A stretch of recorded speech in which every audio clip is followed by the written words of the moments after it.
हाँ को देन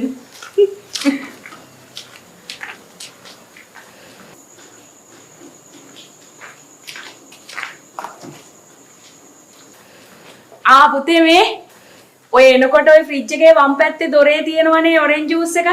අනේ එකෙන් ශාන්ති ආන්ටිට කට කපලා පුරවල එකක් ගේන්න. කුඩු කුඩු ගාලා බීගෙන යන්න පුළුවන් එකක්.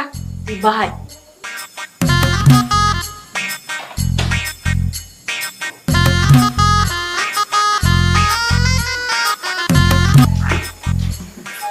ඔම්බේ. ඔන්න අද මගේ වැඩ ඉවරයි.